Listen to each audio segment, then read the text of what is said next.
It's Wacky Anime What If here to present you with What If Deku Had the Danny Phantom Quirk? Let's go ahead and get into this. Part 1. What is happening? Izuku had just woke up, excited for today. It was his birthday, making him 4, so he was able to go to the Quirk doctor. So he immediately got out of his bed with the widest smile he could muster, immediately putting his clothes on and running to his door, swinging it open and rushing to his mother's room across from his room, knocking on it and saying, "Mom, we gotta go to the Quirk doctor today." Izuku's mother had just heard him yell this while knocking on the door like a madman, and proceeded to get up and get dressed and walk to the door and say, "Sure, let me just get breakfast ready and we can go. It's only 10:30 a.m. So we don't have to be in there in really a hurry, but if you want to, we can go there early and maybe just get there by 11:30 after we eat breakfast. So hurry up and get down the stairs." Immediately, Izuku runs down the stairs and takes a seat right near the table, and he starts shaking his head up and down, knowing that he's going to get a delightful breakfast from his mother. It honestly seemed like he was in a heavy metal concert, as Inko was making pancakes with syrup on them with an omelet, hash browns, and places them on a plate.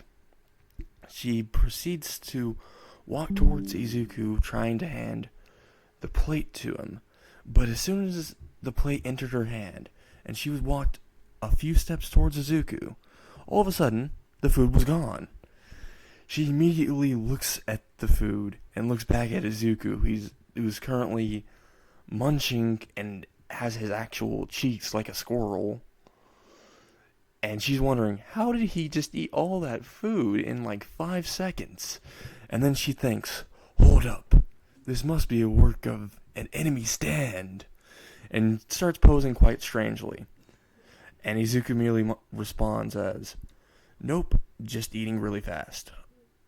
Inko just says, "Okay, so, want to get in the car and go to the Quirk doctor a little early and wait for them to open?" Immediately, Izuku says, "Sure. Also, what was up with that strange pose, Mom? It looked like you had diarrhea." Immediately, Inko says, "It was from a show I was watching." Izuku just says, stares at his mom. Doesn't really say anything. Before heading to the front door, "How long did you watch that show for?" is what he says. Inko says, "About 19 hours, why ask?" Izuku immediately opens the door, and the light blinds Inko's eyes slightly, and she says, "Weary!" Immediately, Izuku just starts staring more intensely, before Inko says, "Next line you're going to say is, 'You need help, Mom.'" Immediately, Izuku says, "You need help, Mom? Wait, how did you know what I was going to say?" Inko just says, "The infinite power of JoJo's, my boy." Before he notices it, she has a book titled JoJo Knows the Way. Izuku immediately just says, "I take it back, Mom. You don't need help. You need extreme help." Time skip. Inko and Izuku are both now in the car, driving to the Quirk doctor, unaware about what fate awaits for both of them on this fateful day. POV change. Danny Phantom. No, no, no. This can't be happening. Everything is falling apart. Currently, Amity Park is all burning. Ghosts are everywhere. Danny is fighting them while on the brink of mental breakdown, trying to figure out what just happened, while having tears trailing out of his eyes and wounds littered all over him. His arms are barely even being attached by what little skin he has left on them. His bones are grotesque and puncturing out of him, while he's trying to think about how this happened. How did hundreds of these ghosts get out? And immediately it skips back 6 hours earlier.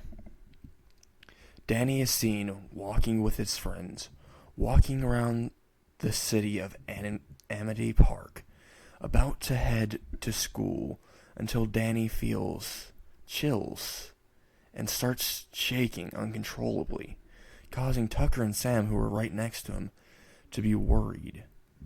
Then Danny's ghost sense goes off, and it's not like normal. It goes off big time, unlike anything he ever felt before. He fell to the ground, not knowing why, but he felt something scary, sinister, dark, unlike anything else he's ever felt before. It's very terrifying to him.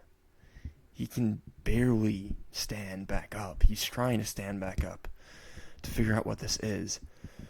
But all of a sudden, the narrator of this story decides to stop right about here. And you'll have to find out what happens next time. I know this is a really short episode, but this is the episode 0, so don't know what you were expecting. So, see you later.